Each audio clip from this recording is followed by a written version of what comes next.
99 জন নিরপরাধ মানুষ মারছে, তার কলিজা কত বড় পাথরে। 99 জন নিরপরাধ মানুষ মেরে ফেলে দেওয়ার পরে তার অন্তরের মধ্যে তওবা আসলো, আল্লাহ আমি এত বড় ভুল করলাম, আহা আমার জীবনের গুনাহ কি আর কখনো মাফ হবে? খুব চিন্তায় পড়ে গেল। বুঝতেই পারতেছেন 99 জন নিরপরাধ মানুষ মারছে, তার কলিজা কত বড় পাথরের মতো শক্ত। একটা মানুষ হত্যা করা কিন্তু চারটেখানি কথা না। একটা কথা মনে রাখবেন, যারা মানুষ হত্যা করে আমার আল্লাহ তাদের চোখ থেকে তন্দ্রা উঠায় নেয়, তাদের ঘুম আল্লাহ উঠায় নেয়। যারা মানুষ হত্যা করে ওরা কখনো ঘুমাইতে পারে না, ওদের চোখ থেকে আল্লাহ নিদ্রা উঠায় নেয়। এটা আল্লাহর অনেক বড় একটা গজব। বাবারে, ঘুমের চাইতে বড় আরামের বস্তু আর কিছু নাই। কি কথা কন না কেন? আমার দেশে যারা দেখবেন গরিব মানুষের টাকা মাইরে খাইয়া কোটি কোটি টাকার মালিক হইয়া সুইস ব্যাংকে টাকা পাঠায়, বেগম পাড়ায় যারা বাড়ি বানায় ওদেরও চোখে ঘুম আল্লাহ দেয় না। তো অনেক কঠিন হৃদয়ের মানুষ, অন্তরের মধ্যে তওবা এসে গেল। আল্লাহর বান্দা দৌড়াচ্ছে, দেখে একজন পাদ্রী দেখা যায়। পাদ্রীকে ডাক দেয়, বলল আল্লাহর বান্দারে, আমি জীবনে 99 জন মানুষ মেরে ফেলছি বিনা কারণে, বলো আমার আল্লাহ কি আমারে মাফ করবে কিনা? আমার তন্ত্র তওবা আসছে, আমি অনেক বড় ভুল করছি, পাপ করে ফেলছি, এখন কি করা যায় বলো? তখন এই পাদ্রী ডাক দেয়, বলল আল্লাহর বান্দা, তুমি 99 জন মানুষ মেরে ফেলে দিয়ে তওবা করতে চাও, আল্লাহ তোরে মাফ করবে না। আমাদের দেশের ওইরকম ওই নজদি মোল্লার মতো, ওই লামাজেবি মোল্লার মতো উল্টে পাল্টা ফতোয়া মেরে দিছে। কয়দিন আগে এক লামাজেবি মোল্লারে জিজ্ঞেস করা হলো, বলেন তো নবীজির কবরকে কি রওজা বলা যাবে? কয় না, নবীর কবরকে কবরই বলতে হবে, রওজা বলা হারাম। একবার জোরে জোরে বলা যাবে কি নাউজুবিল্লাহ? আবার কালকে দেখতেছি আরেক মোল্লা বলতেছেন না, দুয়ার ওযু করার আগে বিসমিল্লাহির রহমানির রহিম পুরাটা বলা যাবে না, খালি বিসমিল্লাহ কইতে হইব। শুনিয়া যান বাবাজি, এই যে ফতোয়া মারছি, পাদ্রী ডাক দিয়ে কয়, রে আল্লাহর বান্দা, 99 জন মানুষ মেরে দিয়া তুমি তওবা করার জন্য আসছো, আল্লাহ তোরে মাফ করবে না। তখন ওই খুনি চিন্তা করলো, যেহেতু আল্লাহ মাফ করবে না আর আমি মাফ পাবই না, তাহলে মৌলবী আজকে তোরে খাইছি, তোরে ছেড়ে দিয়ে আজকে লাভ নাই, তোরও কায়দা মতো আজকে বাটাম চালান দিয়ে দেব। আমার ফরিদপুরের বাসায় কয় বাটাম চালান। বাটাম চালান মানে একবারে লাঠি চালান। অন্তরে আবার তওবা আসছে, আল্লাহর ভয় আসছে, দ্রুত গতিতে দৌড়াইতে লাগলো। কিছু দূর যাওয়ার পরে দেখে একজন আবেদ আল্লাহর বান্দা, আল্লাহর ওলি বসে বসে আল্লাহর ইবাদতে রত। পাশে যা সালাম দেয়, বলো হুজুর আমি 100 জন নিরপরাধ মানুষ মেরে ফেলছি, বলো তো মালিক মাওলা আল্লাহ কি আমার জীবনের গুনাহ মাফ করবেনি? বলে দাও আল্লাহ ক্ষমা করবেনি। আল্লাহর বান্দা ডাক দেখো, আল্লাহর বান্দা চিন্তা করো না, তওবার দরজা এখনো খোলা আছে, তুমি ক্ষমা চাও, আমার মালিক আল্লাহ তোমার মাফ করে দেবে। চিৎকার মেরে জোরে বলেন না সুবহানাল্লাহ।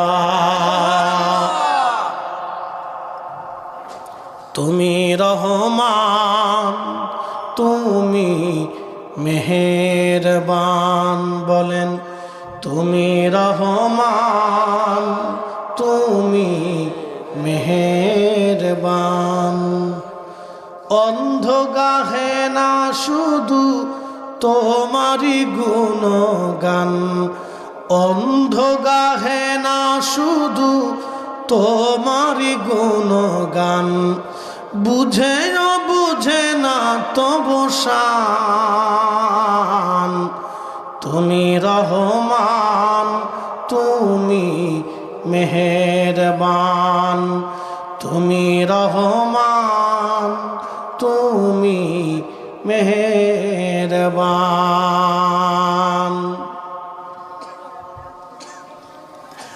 হাবিগঞ্জবাসী আল্লাহর বান্দা ডাক দিয়ে বলে, হুজুর কোন জায়গা গেলে আমার তওবা কবুল হবে বলবেন কি? এই দেখেন ওলিদের কেন দরকার হয়, আমরা কেন ওলিদেরকে ভালোবাসি, তার বাস্তব প্রমাণ বুখারী শরীফের এই হাদিস কিতাবুল আম্বিয়াতে আসছে।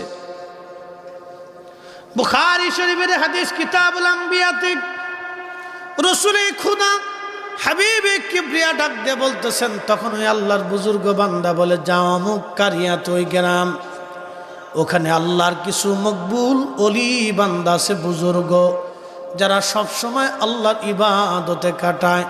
তুমি তাদের কাছে যাইয়া, তাদের মজলিসে বসিয়া তুমি আল্লাহর দরবারে তওবা করো। আমার মৌলা আল্লাহ তোমার জীবনের গুনাহগুলি মাফ করে দিবে।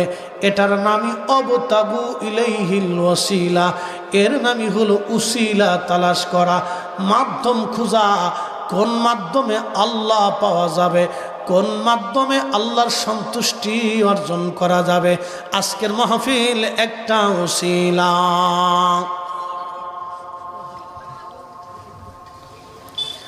হবিগঞ্জবাসী শুনিয়া যান, আল্লাহর বান্দা ওই কারিয়ার দিকে রওনা করলো, কিন্তু মরণ তার সারে নাই।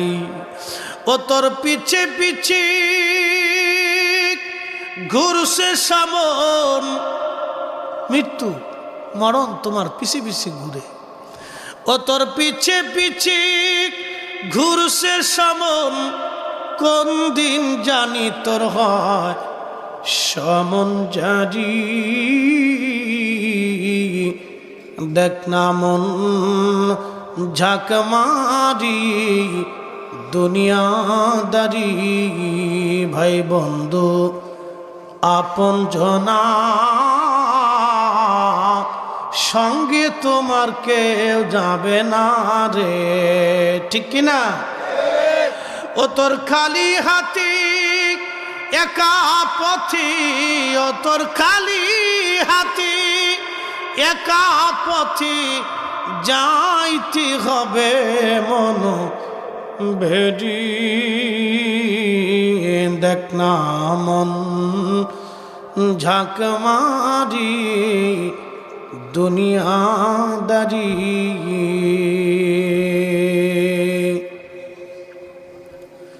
মরণ এসে গেল তার, বহুদূর কারিয়া রওনা করছে, মৃত্যু এসে গেল, মরণ এসে গেল তার, আর সে আগাইতে পারে না। আজরাইল বলল, বান্দা তোমার সময় শেষ হয়ে গেছে। কোরআন এইভাবে বলতেছে, ওয়ালা ইউআখিরাল্লাহু নাফসান ইযা জাআ আজালুহা।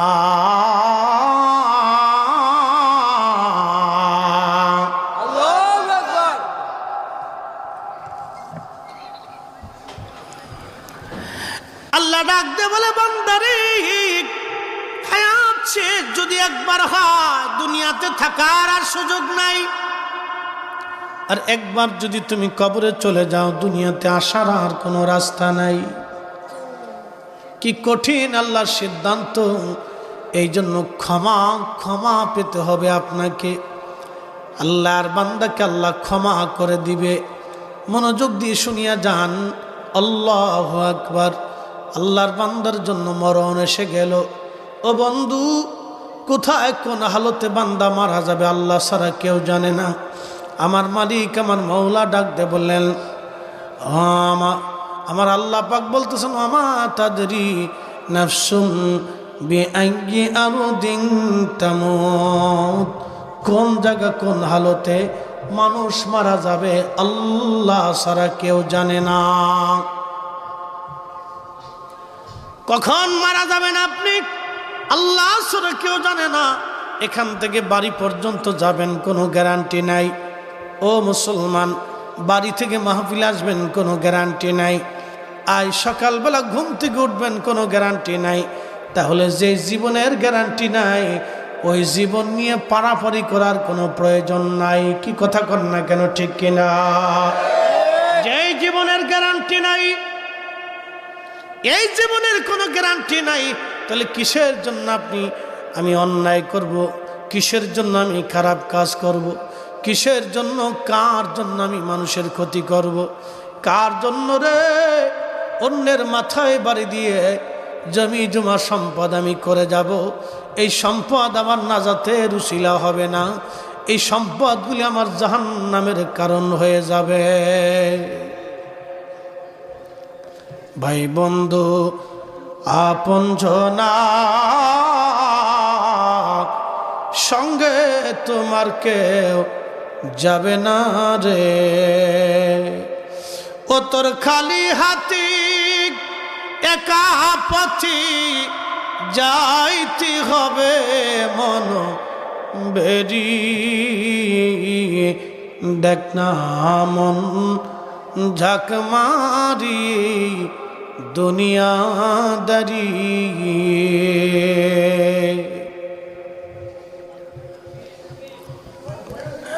মৃত্যু এসে গেল, তার জান কবজ নিয়ে গেল আজরাইল, চলে গেল আল্লাহর দরবারে। চলে যাওয়ার পরে ফেরেশতারা আসছে, দুই দল ফেরেশতা, একদল ফেরেশতা জান্নাত আর একদল ফেরেশতা জাহান্নাম। দুই দল ফেরেশতা সে আল্লাহর বান্দারে টানা হেসরা করে। একদল আর একদলে বলতেছো বান ফেরেশতারা তোমরা কোথায় নিয়ে যেতে চাও? জান্নাতের ফেরেশতারা বলল জান্নাতে নিয়ে যাব। জাহান্নামের ফেরেশতারা বলে কেন জান্নাতে নিবা? বলে এই বান্দা তওবা করার জন্য অমুক কারিয়ায় বুজুর্গদের বাড়ির দিকে রওনা করেছিল, কিন্তু যেতে পারে নাই, আমরা তাকে জান্নাতে নিয়ে যাব। জাহান্নামের ফেরেশতারা কয় না, আমরা তাকে জাহান্নামে নিয়ে যাব। যদিও সে তওবা করার নিয়ত করেছিল, কিন্তু এই কারিয়ায় তো যাইতে পারে নাই, এই জন্য আমরা তাকে জাহান্নামে নিয়ে যাব। ঠিক এমন সময় আমার মালিক আমার আল্লাহ ডাক দে বলেন, ও ফেরেশতারা রে। একজন ফেরেশতাকে বললেন তুমি যাও, তাদের মধ্যে ঝগড়া মিটাই দিয়ে আসো। তারা বদানুবাদ করতেছে, বিতর্ক করতেছে, তাদের মধ্যে মিটাই দাও। ফেরেশতা চলে গেলেন তার কাছে। যাওয়ার পরে এই ফেরেশতা যখন চলে গেলেন, যা বলতেছেন ও ফেরেশতারা তোমরা কি করো? বলে এই বান্দা মারা গেছে, সে 100টা খুন করেছে, সে তওবা করার জন্য অমুক কারিয়ায় কিছু বুজুর্গর মজলিসে যাইতে রওনা করেছিল, কিন্তু সে যেতে পারে নাই, পথের মাঝেই সে মারা গেছে। আমরা জাহান্নামের ফেরেশতারা জাহান্নামে নিয়ে যেতে চাই, কিন্তু জান্নাতের ফেরেশতারা তাকে জান্নাতে নিয়ে যেতে চায়। আমরা বদানুবাদ করতেছি। ফেরেশতা ডাক দে বলে বদানুবাদ করার দরকার নাই, তোমরা রাস্তা মেপে দেখো এ বান্দা যেখান থেকে রওনা দিয়েছিল, এ বান্দা যেইখান কারিয়া পর্যন্ত যাবে বুজুর্গদের বাড়ি পর্যন্ত, এর সীমানা কত দূর পর্যন্ত আসছে দেখো। সে যদি অর্ধেক পার হয় তাহলে তাকে জান্নাতে নিয়ে যাও, আর যদি সে পিছনে পড়ে যায় তাকে জাহান্নামে নিয়ে যাও। ফেরেশতারা মাপ দিল। রাস্তা ভেবে দেখে বান্দা অর্ধেক রাস্তা পিছনে পড়ে গেছে। জাহান্নামের ফেরেশতারা বলতেছে না, আমরা তাকে জাহান্নামে নিয়ে যাব। আমার মালিক ডাক দে বললে ফেরেশতারা জাহান্নামে নেওয়ার সময় এখনো হয় নাই, তোমরা আবার রাস্তা মাপো। ফেরেশতারা রাস্তা মাপ দিয়ে দেখতেছে, আল্লাহু আকবার। ফেরেশতারা রাস্তা মাপ দিয়ে দেখে পিছনের রাস্তা সংকুচিত হয়ে গেল, সামনের রাস্তা আল্লাহ বাড়ায় দিয়েছে। ফেরেশতারা বলে রব, ফেরেশতারা বলে আল্লাহ এটা কি করে হলো? ফেরেশতাদেরকে আল্লাহ ডাক দেয় বলেন ফেরেশতারা রে, আমার বান্দা যদিও 100টা খুন করেছে, আমার বান্দা অনেক বড় অপরাধ করেছে, কিন্তু তওবা করার জন্য আমার অলির বাড়ির দিকে রওনা করেছিল রে ফেরেশতারা, যেতে পারে নাই বটে। এই কারণেই আমি আল্লাহ আমার বান্দার 100 খুনের মামলা মাফ করে দিয়ে, আমি আমার বান্দার জীবনের গুনাহ মাফ করে দিয়ে জান্নাতি বানাই দিয়েছি। একসাথে জোরে বলেন আল্লাহু আকবার। قل يا عبادي الذين اسرفوا على أنفسهم لا تقنطوا من رحمة الله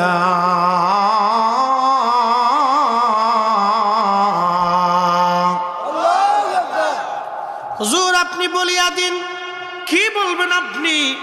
হে আমার বান্দারা, তোমরা তোমার নফসের সাথে যদি জুলুম করো, কবিরা গুনাহ করো, চিন্তা তুমি করিও না, হইও না, ভাবনা তুমি করিও না, আমার রহমত থেকে তুমি নিরাশ হইও না। ইন্নাল্লাহ ইয়াগফিরুয যুনুবা জামিআ, আমি আল্লাহ তোমার জীবনের সব গুনাহগুলি মাফ করে দেব। একবার জোরে বলা যাবে কি মারহাবা? মুসনাদে আহমদের হাদিস, শয়তান আল্লাহ থেকে যখন বিতাড়িত হলো, ওয়া কানা মিনাল কাফিরিন, আল্লাহ বললেন দূর হ, তুই কাফেরদের একজন সদস্য। তখন শয়তান আল্লাহকে ডাক দিয়ে বলেন, আল্লাহ আমি 9 লক্ষ বছর তোমার ইবাদত করলাম, অথবা 7 লক্ষ 6 লক্ষ মতান্তর আছে। রব্বুল আলামিন, এত বছর ইবাদত করলাম আল্লাহ, তুমি কি আমারে কিছুই দিবা না? আল্লাহ বলেন কি চাও? শয়তান তখনও যদি মাফ চায় আল্লাহ মাফ করে দেয়। তখনও শয়তান ডাক দেখ, আল্লাহ 3টা জিনিস তুমি আমারে দিবা। কি কি চাইস? বলে আল্লাহ সর্বপ্রথম তুমি আমারে কিয়ামত পর্যন্ত হায়াত দিবা। আল্লাহ বলেন তাও দিলাম। আর কি? বলে রব তামাম দুনিয়া ঘুরে আসবো, 1 সেকেন্ডের মধ্যেই তুমি আমারে ক্ষমতা দিবা। আল্লাহ বলেন তাও দিলাম। আর কি? বলে রব্বুল আলামিন বান্দার রক্তের শিরা দিয়ে ঢুকে একবারে কালবের মধ্যে বসে বসে ধোঁকা দেওয়ার সুযোগ দাও। আল্লাহ বলেন তাও দিলাম। কি করবি? জিন এমন একটা জাতি, মানুষের রক্তের শিরার ভিতর দিয়ে ঢুকে কালবের এখানে বসে আজাজিল শয়তান আপনাকে ধোঁকা দিবে। নামাজ পড়িস না, রোজা রাখিস না, হজ করিস না, যাকাত দিস না, দুনিয়ার টাকা পয়সা জমা দান সদকা করিস না, দান করলে মাল কমে যাবে, দান করিস না। এইভাবে বান্দারে ধোঁকা দিতে থাকে, ধোঁকা ধোঁকা ধোঁকা ধোঁকা। এই শয়তান কিন্তু জিনদের অন্তর্ভুক্ত, এই জন্য জিনেরা দেখা যায় না, একবারে বিদ্যুৎ গতিতে ওরা চলাচল করতে পারে। এই শয়তান বলল, রব আমারে তুমি তামাম দুনিয়া তাসরুফ করার ক্ষমতা দাও। আল্লাহ বলেন দিলাম। তোমার বান্দার কালবের মধ্যে বসে ধোঁকা দিব, ক্ষমতা দাও। আল্লাহ বলেন তাও দিলাম। কি করবি? তখন শয়তান ডাক দেখে, রব তোর ইজ্জত জালালের কসম করে বলতেছি রে আল্লাহ, তোর একটা বান্দাও জান্নাতে ঢুকতে দেব না, সব গুনাহ করাবো, গুনাহ গুনাহ। আল্লাহ তখন ধমক দিয়ে বলল, শয়তান তুই শুনিয়া রাখ, আমি মালিক, আমার ইজ্জত জালালের কসম করে বলি রে শয়তান, তুই আমার বান্দারে গুনাহ করাবি, আর আমার বান্দা গুনাহ করার পরে আমি আল্লাহর কাছে তওবা করবে, ক্ষমা চাবে, আমি সাথে সাথে আমার বান্দার জীবনের গুনাহ মাফ করে দেব। হাত উত্তোলন করে ভিখারি বেশে, রব্বানা যালামনা আনফুসানা ওয়া ইল্লাম তাগফির লানা ওয়া তারহামনা রব্বানা লা তুজিগ কুলুবানা বা'দা ইয হাদাইতানা রব্বানা লা তুআখিযনা ইন নাসিনা ওয়া আখতানা রব্বানা ওয়া লা তুহাম্মিলনা মা লা তাকাতা লানা বি রব্বানা আতিনা ফিদ দুনিয়া হাসানা রব্বানা রব্বানা। হে আমাদের প্রতিপালক আল্লাহ, নফসের সাথে জুলুম করে ফেলছি আল্লাহ, আপনি আমরারে মাফ করে দেন, আমাদের গুনাহ ক্ষমা করে দেন। এইভাবে বিনয়ে বিনয়ে বান্দা যখন চায়, আমার আল্লাহর দরবারে বড় মায়া লাগে। এই দোয়া থেকে যারা আমাদেরকে সরাইয়া বন্ধ করে দিতে চায়, ওরা হলো শয়তানের দালাল। কথা কন না কেন? মার কাছে যাবেন, মা বেজার হবে, ছেলের কাছে যাবেন, ছেলে বেজার হবে, বাবার কাছে বারবার চাবেন, বেজার হবে। কিন্তু এমন একজন মালিক আমার আল্লাহ, বারবার চাইলে বারবার খুশি হয়, বারবার চাইলে বারবার খুশি হয়, না চাইলেই আল্লাহ বেজার হয়ে যায়। এ মুসলমান, এই জন্য অধিক পরিমাণে দোয়া দোয়া দোয়া, দোয়ার এত বড় পাওয়ার একটা ঘটনা না বললেই নয়। দোয়ার এত বড় পাওয়ার, এই দোয়ার একটা ওয়াজ করে দিয়ে যাই। মুসা নবীর জমানায় এক আল্লাহর বান্দা, আল্লাহু আকবার, মুসা আলাইহিস সালামের সময় প্রচণ্ড খরা, বৃষ্টি নাই, বৃষ্টির অভাবে সারা অঞ্চল দুর্ভিক্ষ লেগে গেল। মুসা নবীর জমানায় সব উম্মতের এসে বলল, মুসা গো, ও আল্লাহর নবী, বৃষ্টি নাই, বৃষ্টির বড় দরকার, বৃষ্টি আইনে দেন। মুসা আলাইহিস সালাম বলেন, আমার বনি ইসরাইলের উম্মতেরা, তোমরা সবাই আসো, ময়দানের মধ্যে আসো, আমরা একসাথে সবাই এনে দোয়া করি। ময়দানে সব উম্মত জড়ো করছেন, বনি ইসরাইলের লক্ষ লক্ষ মানুষ আসছে, দোয়া শুরু করছে, আল্লাহ বৃষ্টি দেন, বৃষ্টি দেন, বৃষ্টি দেন।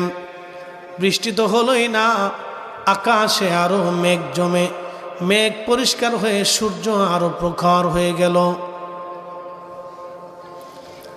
মুসা নবী উম্মতরা ডাক দেখায়, মুসা রে, বৃষ্টি তো হলোই না, আরো প্রচন্ড গরম পড়ে গেছে, হুজুর কি করব আমরা বলেন? মুসা নবী ডাক দেয় বলেন, উম্মতেরা রে, তোমাদের মধ্যে এমন কোন ব্যক্তি আছে যারা জীবনে গুনাহ করছো? গুনাহ মার্কা যারা আছো সব চলে যাও, গুনাহ ছাড়া যা আছো সব বসে থাকো। গুনাহ মার্কা যা আছে সব চলে গেল, কিছু গুনাহ ছাড়া লোক বসে রইল। আজকে যদি বলা হয় এইখানে আপনারা যারা আছেন, গুনাহ যারা করছেন তারা চলে যান, আর যারা গুনাহ করেন নাই তারা বসে থাকেন, তাদেরকে আজকে তাবারক দিব। আর যারা গুনাহ করেন নাই তাদেরকে তাবারক দেব। আর যারা গুনাহ করছেন তারা চলে যান, যারা গুনাহ করেন নাই তারা বসে থাকেন, তারা তাবারক পাবেন। শ্রোতা বক্তা একজনও তাবারক পাবে না। আসতে কইলেন কে? জোরে কর। শ্রোতা বক্তা একজনও তাবারক পাবে না। শেষে কুত্তাই কবে, তোরা পাইলি না তা আমরা দিয়ে যা। আল্লাহ বৃষ্টি দেন, আবার প্রচন্ড গরম, বৃষ্টি তো হলোই না, আরো গরম পড়ল। প্রচন্ড গরমে উম্মত দিশেহারা। মুসা আলাইহিস সালাতু ওয়াস সালাম উম্মতরা বলল, ওগো নবী, বৃষ্টি তো হলোই না, আরো গরম। মুসা নবী বলেন, একটা গুনাহ যে করছো সে চলে যাও, একেবারে একটা গুনাহ যারা নাই সে বসে থাকো। সব চলে গেল, কিন্তু বিরাট বড় প্রান্তর ফাঁকা হয়ে গেল, লাখে লাখে মানুষ চলে গেল। ওই বিরাট বড় মাঠের এক কোনায় এক অন্ধ লোক বসে আছে। চিৎকার মেরে জোরে বলেন আল্লাহু আকবার। তেলের গাড়ি তেলে চলে, হাওয়ার গাড়ি হাওয়ায় উড়ে, বিনা তেলে চালায় গাড়ি নবী সুলাইমান। আমরা সেই মুসলমান, আমরা সেই মুসলমান। মুসা আলাইহিস সালাম কই কানা, তুমি শোনো নাই? সব চলে যেতে বলছি, যার গুনাহ আছে তুমি বসে রয়েছ। আরে অন্ধ, তুই কি শুনিস নাই? যার গুনাহ আছে তাকে চলে যেতে বলছি, তুমি বসে আছো কারণ কি? অন্ধ ডাক দেখা, নবী মুসা, জীবনে কোনোদিন মনে পড়ে না আমি একটা গুনাহ করেছি রে মুসা। চিৎকার মেরে জোরে বলেন আল্লাহু আকবার। কিন্তু একটা ভুল আমি করছিলাম, গুনাহ যদি হয় তাহলে আমিও চলে যাব, আর গুনাহ যদি না হয় রে পয়গম্বর মুসা আমি বসে থাকবো। হযরত মুসা বললেন, ও অন্ধ, বলো তোমার জীবনের ভুল কি? অন্ধ ডাক দেখে, নবী গো, আমি রাস্তা দিয়ে যাচ্ছিলাম, সদর রাস্তার পাশে সুন্দর একটা বাড়ি, মেইন দরজা, প্রথম ফটকটা দরজাটা খোলা ছিল, সদর দরজা খোলা। আমি হেঁটে যাওয়ার সময় আমার চোখটা সদর দরজার দিকে পড়ার পরে অন্দর মহলে এক বেগানা নারীর প্রতি আমার চোখ পড়ে যায়। মুসা, আমি পাপ থেকে বাঁচার জন্যে চোখটাকে ধমক দেয়া বললাম, চোখ তুই আজকে আমার এক বেগানা নারীর দিকে ঘুরাই নিয়ে গেলি, তোরে আর রাখবো না। এই কথা বলে আমি সঙ্গে সঙ্গে আমার চোখ নষ্ট করে ফেললাম। আমি তখন থেকে অন্ধ। মুসারে, চোখের গুনাহ থেকে বাঁচার জন্য আমি অন্ধ হয়ে আসি। যদি গুনাহ হয় আমি অন্ধ চলে যাব, আর গুনাহ যদি না হয় আমি বসে থাকব। হাতির টানের মুসলমান মুসা নবী চোখের পানি ছেড়ে দিয়ে কাঁদার বলে, আল্লাহর বান্দারে, আমরা নবী, আল্লাহ আমাদেরকে নিষ্পাপ বানাইছে, আর তুমি নিষ্পাপ থাকার জন্য কতই না কষ্ট তুমি করতেছো। যাও, তোমার তো গুনাহ হয় নাই, তুমি হাত বাড়াও। আজকে তুমি হাত না বাড়াইলে দোয়া আসবে না, বৃষ্টি হবে না রে আল্লাহর বান্দা, হাত বাড়াও। চিৎকার মেরে জোরে বলেন আল্লাহু আকবার। তোরা কে যাবি নবীর নৌকাতে আয়, তোরা কে যাবি নবীর নৌকাতে আয়। রূপকাঠির ওই নৌকা খানি, ওরে রূপকাঠির ওই নৌকা খানি, নাহি ডুবার ভয়, তোরা কে যাবি নবীর নৌকাতে আয়। নবী না মানে যারা মহাহেড কাফের তারা এ দুনিয়ায়। কথা কন না কেন? ইমানদার, আমানুত্তাকুল্লাহ, আমি মালিকরে তোমরা ভয় করো, আমি আল্লাহকে তোমরা ভয় করো। কেন আল্লাহকে ভয় করব? কেমন করে ভয় করা লাগবে? আল্লাহ আরো বলে দিলেন, হাক্কা তুকাতিহি, ভয় করার মতো তোমরা ভয় করো। যেইভাবে ভয় করলে আল্লাহর ভয় করা হয়, আল্লাহকে ভয় করতে হবে ভয় করার মতো। যেইভাবে ভয় করলে ভয় করা হয় সেইভাবে ভয় করা লাগবে। এই মাহফিলের মধ্যে যদি একটা ধুরা সাপ ছেড়ে দেন, সবাই কিন্তু ধুরা থেকে পালানোর চেষ্টা করবে, গোখরা থেকে পালানোর চেষ্টা করবে। কারণ কি? সবাই চিন্তা করবে আমাকে বাঁচতে হবে। কিন্তু আসলে মানুষ কি মরণ থেকে পালাইতে পারবে? একদিন মাটির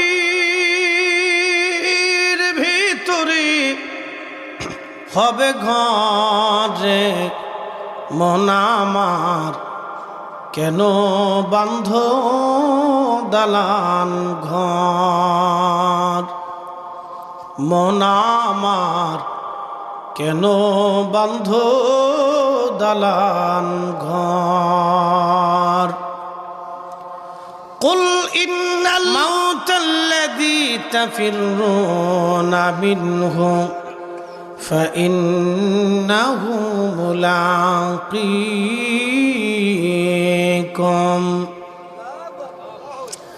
আল্লাহ বলেন, হাবিব উম্মতকে বলেন, মরণ থেকে যতই পালাক না কেন, যত দূরে যাক না কেন, সে মরণ থেকে পালাইতে পারবে না। ফাইন্নাহু মুলাকীকুম, মরণ তার সাথে মোলাকাত করবে।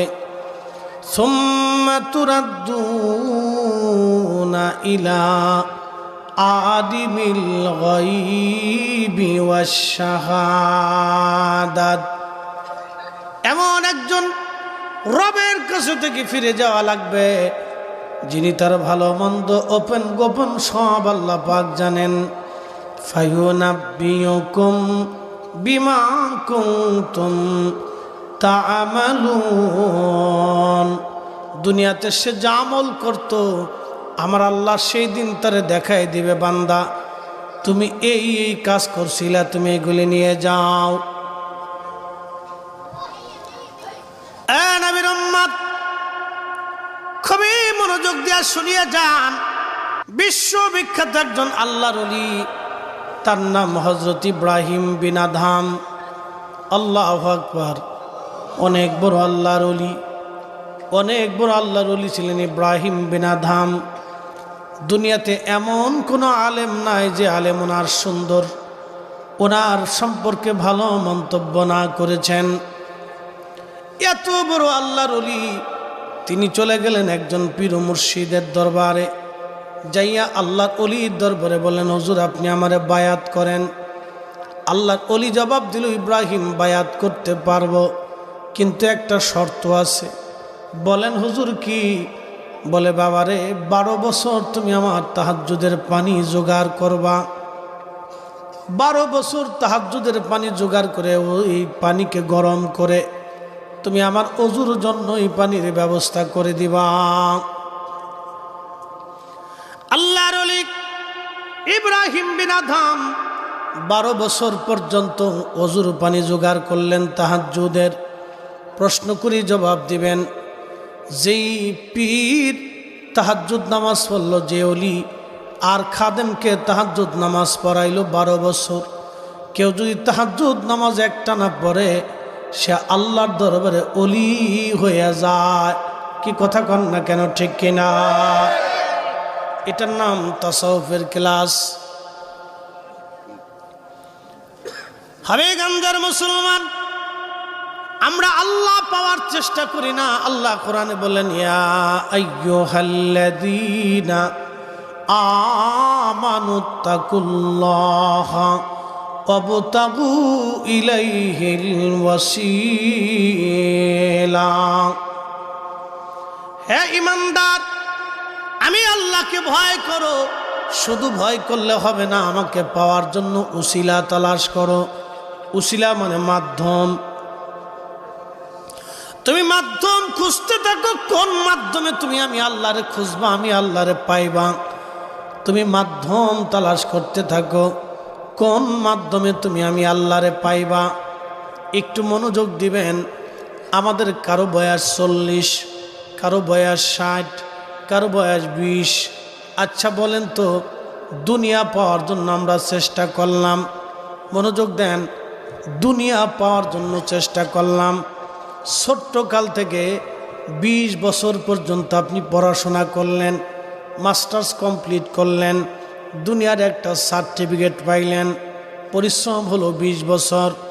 আপনার টাকা দিলেন আপনার বাবা, আপনার পিছনে সময় ব্যয় করলেন আপনার মা। কত রাত মা জেগে আছে, কতদিন বাবা পরিশ্রম করে আপনার ওই টিউশনির টাকা, এরপরে আপনার পরীক্ষার বিল, স্কুলের বিল, বাৎসরিক বিল, আপনার আসা যাওয়ার খরচ, পকেট খরচ, এগুলি বহন করলো বাবা। আপনার পিছনে 20 বছর বাবা পরিশ্রম করলো। একটা মাস্টার্স পাসের সার্টিফিকেটের জন্যে 3 জনের ঘুম হারাম হয়ে গেল। আপনি নিজে, আপনার মা, আপনার বাবা। তারপরে ওই মাস্টার্স পাসের সার্টিফিকেট দিয়ে চাকরি হবে গ্যারান্টি নাই। কি কথা কন না কেন? আমাদের দেশে চাকরি হইতে হলে মামু লাগে। এই ঠিক আসতে কইলেন কে? মিছে কথা কইছি। কি লাগে? জোরে কান। যারা মামু খায় তারা খুব ওলি আল্লাহ, বিরাট বড় ওলি। ওই যে টাকা দিয়ে, এই ঘুষের টাকা দিয়ে ওই যে গরুর গোশত খাইছে, শুয়োরের গোশত আর গরুর গোশতের মধ্যে কোনো তফাৎ নাই। আসতে ঠিক করলেন কে? জোরে কান। হক কথা শোনেন, তিতে লাগবে, শখটা তিতে লাগবে। শোনেন, ও শুয়োরের গোশত আর ওটার গোশতের ভিতরে কোনো তফাৎ নাই। মামু লাগে, চাকরি পাইতে হলে মামু লাগে। 20 বছর পরিশ্রম করিয়া আপনি একটা সার্টিফিকেট নিলেন, তাও চাকরি পাবেন কিনা গ্যারান্টি নেই। কিন্তু 20 বছর আপনি আল্লাহ পাওয়ার জন্য চেষ্টা করেন নাই। আর আগের যুগের ওলিরা আল্লাহ পাওয়ার জন্য, তারা আল্লাহ পাওয়ার জন্য পরিশ্রম করছে। 12 বছর তাহাজ্জুদে একটানা। মুসলমান, খুব মনোযোগ দিয়ে শুনিয়া যান। দুনিয়ার একটা সার্টিফিকেটের জন্য বিরাট বড় পরিশ্রম করলেন, আল্লাহ পাওয়ার জন্য চেষ্টা করলেন না। আপনি নিজেরা হলফ করে বলেন, 22-24 বছর আপনার ব্যয় হয়ে গেল একটা সার্টিফিকেটের জন্য, কিন্তু কতদিন আপনি আল্লাহকে খুশি করার জন্য সেজদা দিয়েছেন বলেন? বিদেশে গেলেন একটানা 10 বছর, মরুভূমির মধ্যে পুরে পুরে পুরে পুরে রোদের মধ্যে আপনি রুটি করলেন, দেশে আসলেন একটা বাড়ি করলেন, বিয়ে করলেন, ছোট্ট একটা ব্যবসা দিলেন, বাকি জীবন সুন্দর করে কাটানোর জন্য 10টা বছর আপনি পরিশ্রম করেছেন। আল্লাহ পাওয়ার জন্য আপনি কয়দিন পরিশ্রম করেছেন বলেন? দুনিয়ার জন্য করলাম, বিবির জন্য করলাম, ছেলের জন্য করলাম, মেয়ের জন্য করলাম, গাধার মতো আপনি খেটে গেলেন, কিন্তু আপনার আখিরাতের জন্য একটা বার আপনি খাটেন নাই। বুকা বুকা বুকা, এর মতো বোকা আল্লাহর দুনিয়াতে কেউ নাই। বুকা বুকা বুকা। এই যে দোকানদার সকালবেলা দোকান খুলে রাত 10টার সময় দোকান বন্ধ করে, বহু দোকানদার আছে জোহর চলে গেল নামাজ পড়ল না, আসর চলে গেল নামাজ হলো না, মাগরিব চলে গেল নামাজ হলো না, এশা চলে গেল নামাজ হলো না, ফজর চলে গেল নামাজ হলো না, কিন্তু তার নামাজ হলো না, কিন্তু দোকান ঠিকই চলল। দুনিয়া পাওয়ার জন্য 24 ঘন্টা মানুষ সময় ব্যয় দেয়, কিন্তু আল্লাহ পাওয়ার জন্য 24 মিনিটও দেয় না। মাহফিল আসছে, চারপাশ দিয়ে লটপটি খাবে, চটপটি খাবে, ঘুরে ঘুরে চলে যাবে, মাহফিলে বসবে না। আল্লাহ পাওয়ার কোনো চিন্তা তার মগজে নাই। এই জন্য আল্লাহ বলেন অবতাগু ইলাইহিল ওয়াসিলা, আমি আল্লাহ পাওয়ার জন্য তুমি চেষ্টা করো, আমি আল্লাহ পাওয়ার জন্য তুমি চেষ্টা করো, আখিরাতের নাজাতের জন্য তুমি চেষ্টা করো, আবাদুন আবাদা চিরকালের জন্য চেষ্টা করো। আচ্ছা আপনাকে বলি, জবাব দিবেন, ঘুম থেকে উঠবো কোনো গ্যারান্টি আছে? ছেলে বিসিএস পরীক্ষায় পাশ করছে, বিসিএস পরীক্ষায় পাশ করে আসার পরে ছেলে মৃত্যুবরণ করলো।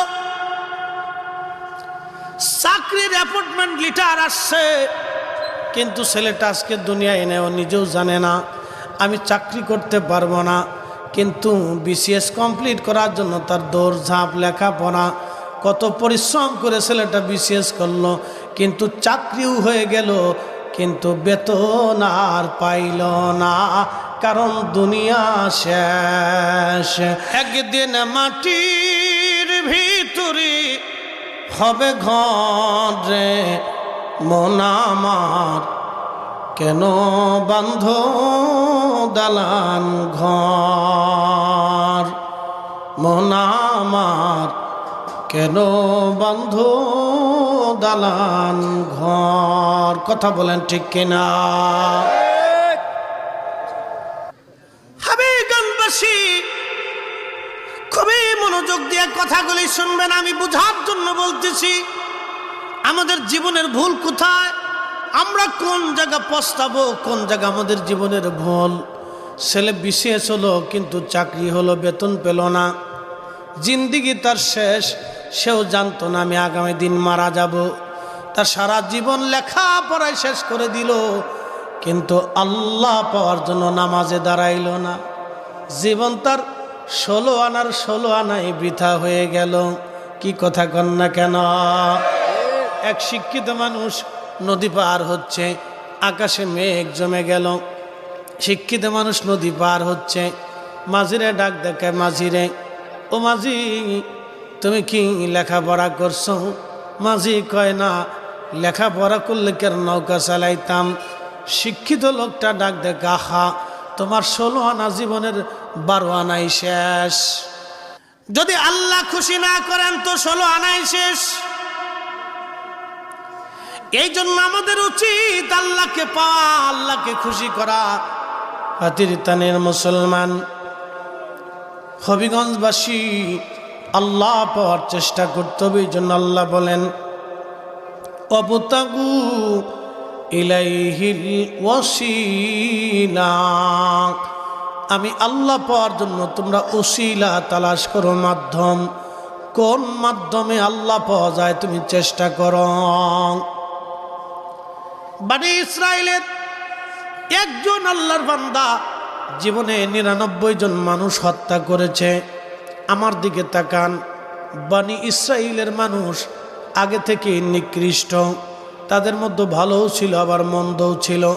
যারা ভালো ছিল তারা বিরাট বড় ভালো, আর যারা নিকৃষ্ট তারা একেবারে নিকৃষ্ট, তারা মানবরূপী জানোয়ার। এই যে বর্তমানে ইসরায়েল দেখতেছেন আপনারা, দেখবেন ওরা মানবরূপী জানোয়ার, একেবারে নিকৃষ্ট। আজকে 75 বছর ধরে ফিলিস্তিনিদেরকে ওরা হত্যা করতেছে। 75 বছর ধরে লক্ষ লক্ষ মায়ের কোল খালি করে দিল। 75 বছর ধরে কত মার জীবন ওরা কেড়ে নিল, কত নারীর সম্ভ্রাণ ওরা নষ্ট করে দিল। বিশ্ব বিবেক আজ চুপচাপ বসে আছে। মধ্যপ্রাচ্যের রাজা বাচ্চা যারা, তারা 36টা 38টা বউ নিয়ে খালি আনন্দ করে বেড়ায়। কথা কর না কেন, ঠিক কিনা? প্রিয় উপস্থিতি, হাজিরের জন্য সাবধান হতে হবে, সতর্ক হতে হবে। আজকে এগুলি কেন বললাম জানেননি? আজকে এই অবস্থা আমাদের কোন মুসলমানদের, যদি মুসলমান দেখতে হয় তাহলে অবশ্যই হামাসের মুসলমানের দিকে তাকাইতে হবে।